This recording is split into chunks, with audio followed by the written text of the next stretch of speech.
तो दोस्तों स्वागत है आपका फिल्मी आदमी चैनल के इस कुकरी शो में। क्या बोला तूने? जी हाँ, कुकरी शो ही कहूंगा क्योंकि यहाँ मैं बताने वाला हूँ एक सुपर हिट फिल्म बनाने की रेसिपी, वो भी बिना किसी ज्यादा मेहनत के।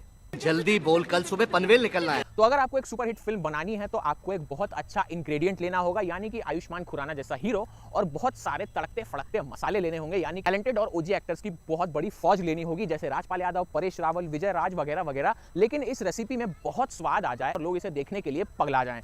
और सबसे इंपॉर्टेंट इंग्रेडिएंट वो है जिसमें ना तो कोई टेस्ट है, ना तो कोई रंग है, ना तो कोई एक्सप्रेशन है, लेकिन उसके बिना रेसिपी यानी कि आपकी फिल्म पूरी नहीं हो सकती है। यानी फिल्म की हीरोइन बोले तो अनन्या पांडे, जो कहने को तो हीरोइन है लेकिन हीरोइन जैसी कोई बात उनमें नजर नहीं आती। बात तो सही है। फिलहाल फिल्म कैसी है इस बारे में बात करते हैं, ये जान लीजिए। तो इस रेसिपी यानी इस फिल्म के शेफ हैं यानी डायरेक्टर हैं राज शांडिल्य, जो अपनी पहली ड्रीम गर्ल में ही लोगों के अकेलेपन को कॉमेडी के अंदाज में दिखा चुके हैं। लेकिन क्या ड्रीम गर्ल 2 भी लाफ्टर की जबरदस्त राइड साबित हुई है या नहीं, आइए आपको बताता हूँ। तो ड्रीम गर्ल 2 की कहानी इस बार आगरा से शुरू होती है, जिसमें करम कुमार मथुरा वाले यानी आयुष्मान खुराना अपने पिता के साथ रहते हैं यानी अन्नू कपूर के साथ। ये दोनों बुरी तरह कर्जे में डूबे हुए हैं क्योंकि इन्होंने खूब लोन ले रखा है, बोले तो विजय माल्या से ज्यादा भी लोन ले रखा है, पर चुकाने का कोई जरिया नजर नहीं आ रहा। तो करम जो है देवी के जगरातों में नाचता गाता है और अब उसकी गर्लफ्रेंड है परी, यानी पापा की परी बोले तो अनन्या पांडे। परी खुद एक लॉयर है लेकिन करम को प्यार करती है, लेकिन परी के पापा करम को अपना दामाद बनाने के लिए एक घर और 25-30 लाख रुपए का बैंक बैलेंस जैसी एक अच्छी नौकरी करने जैसी शर्तें रख देते हैं। तो अपने होने वाले ससुर की इसी शर्त को पूरा करने के लिए करम यानी आयुष्मान खुराना नौकरी की तलाश करता है, लेकिन आखिरकार ना चाहते हुए भी उसे लड़की बनके पैसा कमाने का ही काम करना पड़ता है। करम का दोस्त इस्माइली यानी कि अपने मनजोत सिंह और उसका पिता जगजीत यानी अपने अन्नू कपूर उसे सोना भाई यानी विजय राज के डांसिंग बार में लड़की बनके पैसा कमाने की तरकीब आजमाने का आइडिया देते हैं। करम पहले तो नहीं मानता, लेकिन पैसों की जरूरत खत्म नहीं होती और करम को डांस करने के अलावा पूजा बनके अबू सलीम यानी परेश रावल के बेटे शाहरुख यानी अभिषेक बनर्जी के साथ शादी तक करनी पड़ती है।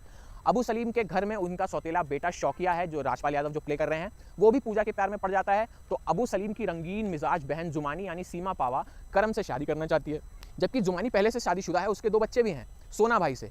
मगर सोना भाई तो अपने डांस बार में काम करने वाली पूजा पे लट्टू हुए बैठे हैं। तो इन किरदारों में पूजा और करम के बीच में जो कंफ्यूजन पैदा होता है वही जो है इस फिल्म में लाफ्टर का मुख्य कारण है। तो क्या करम पूजा की सच्चाई को छिपा पाता है, क्या वो पैसों का जुगाड़ कर लेता है ताकि परी से शादी कर ले, ये जानने के लिए भैया आपको थिएटर में जाना होगा, फिल्म देखनी होगी। इससे ज्यादा स्पॉइलर नहीं दे पाएंगे भाई।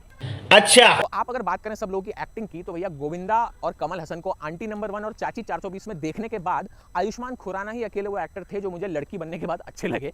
पहली फिल्म में जहां आयुष्मान ज्यादातर काम अपने मखमली और दिल जीतने वाली आवाज से करते हैं, लेकिन इस बार ये पूजा अपनी अदाओं से ऐसा कमाल करती नजर आ रही है कि क्या कहें। आयुष्मान खुराना ने हर तरह से दिलों को जीतने वाली परफॉर्मेंस दी है।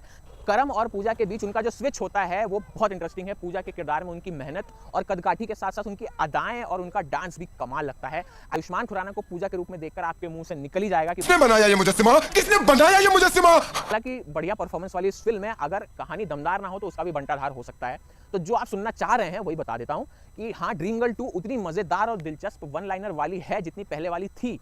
हो सकता है कुछ मौकों पर यह फिल्म आपको पहली वाली फिल्म से भी ज्यादा हंसाने वाली लग सकती है, लेकिन इस बार की कहानी में काफी ज्यादा झोल है। कहानी में सरप्राइज ऐसा कुछ भी नहीं है, सब कुछ प्रेडिक्टेबल लगता है क्योंकि पूजा की दीवानी तो भैया पूरी दुनिया है।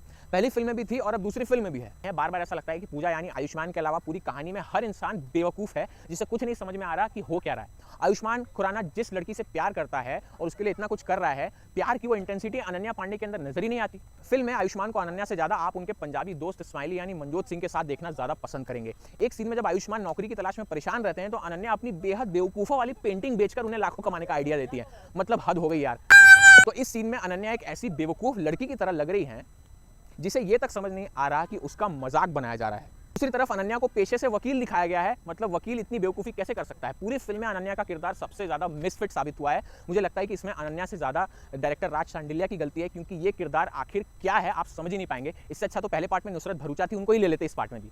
यही नहीं, अभी और सुनिए। तो ना तो अनन्या को स्क्रीन स्पेस मिला है और ना ही वो इस देसी कहानी में कहीं फिट हो रही है। वो टोटल पापा की परी लग रही है, निब भी कह सकते हैं। ड्रीम गर्ल 2 की कहानी पूजा बने आयुष्मान की, और आयुष्मान ने इस फिल्म से साबित कर दिया है कि भैया अपने किरदार में उतरकर उसके साथ पूरा जस्टिस कैसे किया जाता है।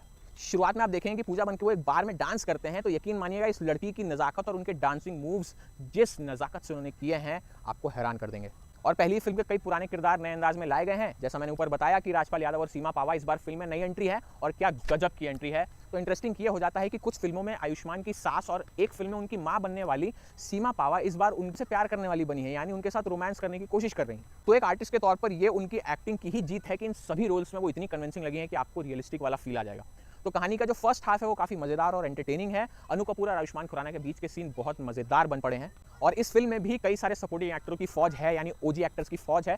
सब ने 4 चांद लगा दिए हैं। विजय राज, सीमा पावा, अनु कपूर इस फौज में अलग से चमकते नजर आते हैं, लेकिन राजपाल यादव अलग ही छाप छोड़ गए हैं। वहीं सेकंड हाफ में चीज़ें कुछ ज़्यादा खिंच जाती हैं, सेकंड हाफ बहुत लंबा लगता है। लेकिन सबसे ज़्यादा निराश मुझे पहले पार्ट में भी क्लाइमैक्स ने किया था और इस पार्ट में भी क्लाइमैक्स नहीं किया है कि इस दुनिया की भीड़ में प्यार पाने के लिए लोगों को चाहिए कुछ, जैसे छुपा हुआ संदेश इसमें दिया गया था। लेकिन इस फिल्म में कर्म यानी पूजा सभी को रिश्तों की अहमियत बताते हैं, लेकिन ये उतनी असरदार साबित होती नहीं दिखती। साथ ही फिल्म की सबसे कमज़ोर कड़ी है अनन्या पांडे, जैसा मैंने बता दिया। तो आगरा के यानी उत्तर प्रदेश के माहौल में कहीं भी फिट होती हुई वो नज़र नहीं आती हैं। तो अगर बात करें फिल्म की जो राइटिंग है, वो राइटिंग तो बहुत ज़बरदस्त है, एक्टिंग इसे ज़बरदस्त बनाती है, जिसे आप दोस्तों और परिवार के साथ खूब इंजॉय कर सकते हैं। कई मोमेंट ऐसे आएंगे जब आप जम के हंसने वाले हैं। इसके अलावा बढ़िया एक्टिंग तो आपको पूरी फिल्म में दिखाई देगी सबकी। साथ ही कुछ डायलॉग भी हैं जो बहुत मीनिंगफुल लगे मुझे और आप बोरियत नहीं महसूस हो पाएगी। जैसे एक डायलॉग था कि भैया जो बाप का प्यार होता है वो हर प्यार का बाप होता है। ये डायलॉग दिल को छू जाता है। क्लाइमैक्स में आपको वो दम नजर नहीं आएगा जो कहानी में अब तक लाफ्टर राइट को समेट के रखे। कुल मिला के फिल्म अच्छी है। म्यूजिक की बात करें तो एक ही गाना आपके दिमाग में रह जाता है, वो है दिल का टेलीफोन।